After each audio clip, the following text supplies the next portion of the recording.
Hello ವೀಕ್ಷಕರೇ, welcome back to my channel ಸರಿಹರಿ kitchen. ನಾನು ಸೌಂದರ್ಯ. ಇವತ್ತಿನ ವಿಡಿಯೋದಲ್ಲಿ ನಾವು ಮೀಡಿಯಮ್ ಸೈಜ್ ರವೆ ಬರುತ್ತಲ್ಲ, ಆ ರವೆನಲ್ಲಿ ಉಪ್ಪಿಟ್ಟು ಮಾಡೋದು ಹೇಗೆ ಅಂತ ಈ ವಿಡಿಯೋದಲ್ಲಿ ನಾನು ನಿಮಗೆ ತಿಳಿಸ್ಕೊಡ್ತಾ ಇದ್ದೀನಿ. ಒಂದೇ ಸಮ ಮೆಷರ್ಮೆಂಟಲ್ಲಿ ಮಾಡಿದರೆ ತುಂಬಾ ಚೆನ್ನಾಗಿ ಸಾಫ್ಟಾಗಿ ಬರುತ್ತೆ. ಇದನ್ನು ಹೇಗೆ ಮಾಡೋದು ಅಂತ ನೋಡೋಣ ಬನ್ನಿ. ಮೊದಲಿಗೆ ನಾನಿಲ್ಲಿ ಒಂದು ಬಾಣಲೆಗೆ 1 ಬೌಲಷ್ಟು ರವೆನ ಸೇರಿಸ್ಕೊಳ್ತಾ ಇದ್ದೀನಿ.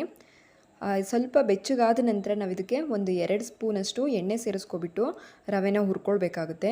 ನೋಡಿ, ಈ ರೀತಿಯಾಗಿ ಎಣ್ಣೆ ಹಾಕ್ದೇ ಫಸ್ಟು ಸ್ವಲ್ಪ ಡ್ರೈ ಆಗಿ ಹುರ್ಕೊಳ್ಳೋಣ. ನೆಕ್ಸ್ಟ್ ಇದಕ್ಕೆ ನಾನಿಲ್ಲಿ ಒಂದು 2 ಟೇಬಲ್ ಸ್ಪೂನಷ್ಟು ಎಣ್ಣೆನ ಸೇರಿಸ್ಕೊಳ್ತಾ ಇದ್ದೀನಿ. ಎಣ್ಣೆ ಸೇರಿಸಿದ ಮೇಲೆ ಎಣ್ಣೆ ಅಂಶ ಎಲ್ಲ ಹೋಗಬೇಕು, ರವೆಲಿರೋ ಅಂಥ ಎಣ್ಣೆ ಅಂಶ ಎಲ್ಲ ಹೋಗೋವರೆಗೂ ಕೂಡ ಈ ರೀತಿಯಾಗಿ ಹುರ್ಕೋಬೇಕಾಗುತ್ತೆ. ನೆಕ್ಸ್ಟ್ ನಾವಿಲ್ಲಿ ಅದೇ ಬಾಣಲಿಗೆ ಎಣ್ಣೆ ಹಾಕಿದ್ದೀನಿ. ನಾನಿಲ್ಲಿ ಒಂದು 2 ರಿಂದ 3 ಟೇಬಲ್ ಸ್ಪೂನಷ್ಟು ಎಣ್ಣೆ ಸೇರಿಸ್ಕೊಂಡಿದ್ದೀನಿ. ಉಪ್ಪಿಟ್ಟಿಗೆ ಸ್ವಲ್ಪ ಎಣ್ಣೆ ಜಾಸ್ತಿ ಇದ್ದರೆ ಚೆನ್ನಾಗಿರುತ್ತೆ. ಬೇರೆ ತಿಂಡಿಗಳಿಗೆ ಕಡಿಮೆ ಹಾಕಿದ್ರೂ ಉಪ್ಪಿಟ್ಟಿಗೆ ಸ್ವಲ್ಪ ಎಣ್ಣೆ ಜಾಸ್ತಿ ಇದ್ದರೆ ಚೆನ್ನಾಗಿರುತ್ತೆ. ನೆಕ್ಸ್ಟ್ ನಾನಿಲ್ಲಿ ಎಣ್ಣೆ ಕಾಯ್ದ ಮೇಲೆ ಸಾಸಿವೆ ಹಾಕಿದ್ದೀನಿ. ಹಾಗೆ ಕಡಲೆಬೇಳೆ ಮತ್ತು ಉದ್ದಿನಬೇಳೆನ ಸೇರಿಸ್ಕೊಳ್ತಾ ಇದ್ದೀನಿ. ಕಡಲೆಬೇಳೆ ಉದ್ದಿನಬೇಳೆ ಎಲ್ಲ ನಿಮ್ಮ ಕ್ವಾಂಟಿಟಿ ಮೇಲೆ ಎಷ್ಟು ಬೇಕಷ್ಟನ್ನು ಸೇರಿಸ್ಕೊಳ್ಳಿ. ನಾನಿಲ್ಲಿ 1 ಟೇಬಲ್ ಸ್ಪೂನಷ್ಟು ಕಡಲೆಬೇಳೆ ಉದ್ದಿನಬೇಳೆನ ಸೇರಿಸ್ಕೊಂಡಿದ್ದೀನಿ. ಅದೆರಡೂ ಕೂಡ ಲೈಟಾಗಿ ಗೋಲ್ಡನ್ ಫ್ರೈ ಆದ ನಂತರ ನಾನು ಇದಕ್ಕೆ ದೊಡ್ಡದಾಗಿ ಹೆಚ್ಚಿಟ್ಕೊಂಡಿರೋಂಥ ಹಸಿಮೆಣ್ಸಿಕಾಯಿನ ಹಾಕ್ಕೊಳ್ತಾ ಇದ್ದೀನಿ. ಹಸಿಮೆಣ್ಸಿಕಾಯಿನೆಲ್ಲ ದೊಡ್ಡದಾಗೆ ಹೆಚ್ಕೊಳ್ಳಿ, ಯಾಕೆಂದರೆ ಮಕ್ಕಳು ತಿನ್ನುವಾಗ ಎತ್ತಿಟ್ಟು ತಿನ್ಬೋದು. ನೆಕ್ಸ್ಟ್ ನಾನಿಲ್ಲಿ ಕರಿಬೇವಿನ ಸೊಪ್ಪನ್ನು ಕೂಡ ಸೇರಿಸ್ಕೊಂಡಿದ್ದೀನಿ.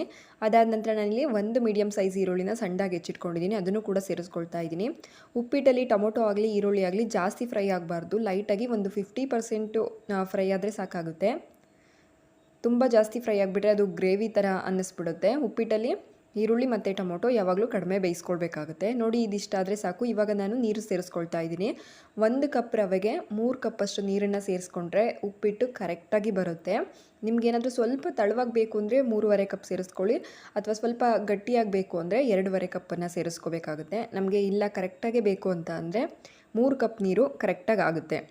ನೋಡಿ, ನೀರು ಹಾಕಿದ ನಂತರ ನೀರನ್ನು ಕಾಯಲಿಕ್ಕೆ ಬಿಡೋಣ. ಈ ನೀರು ಕುದಿ ಬರೋ ಟೈಮಲ್ಲಿ ನಾನು ಇದಕ್ಕೆ ಉಪ್ಪನ್ನು ಸೇರಿಸ್ಕೊಳ್ತಾ ಇದ್ದೀನಿ. 1 ಕುದಿ ಬಂದರೆ ಸಾಕು. ಕುದಿ ಬಂದ ನಂತರ ನಾವು ಹುರಿದಿಟ್ಕೊಂಡಿರೋಂಥ ರವೆನ ಸೇರಿಸ್ಕೊಳ್ಳೋಣ. ರವೆ ಸೇರಿಸ್ಕೊಳ್ಬೇಕಾಗಿದ್ದರೆ ನಾವು ಮೀಡಿಯಮ್ ಫ್ಲೇಮಲ್ಲಿ ಇಟ್ಕೋಬೇಕಾಗುತ್ತೆ, ಹೈ ಫ್ಲೇಮಲ್ಲಿ ಇಟ್ಕೋಬಾರ್ದು. ಮೀಡಿಯಮ್ ಫ್ಲೇಮಲ್ಲಿ ಇಟ್ಕೊಬಿಟ್ಟು ಈ ರೀತಿಯಾಗಿ ರವೆ ಹಾಕ್ತಾ ನಾವು ಮಿಕ್ಸ್ ಮಾಡ್ಕೊಳ್ಳೋಣ. ಮಿಕ್ಸ್ ಮಾಡ್ತಾನೆ ಇರಬೇಕು, ಇಲ್ಲಾಂದರೆ ಗಂಟು ಬಂದುಬಿಡುತ್ತೆ.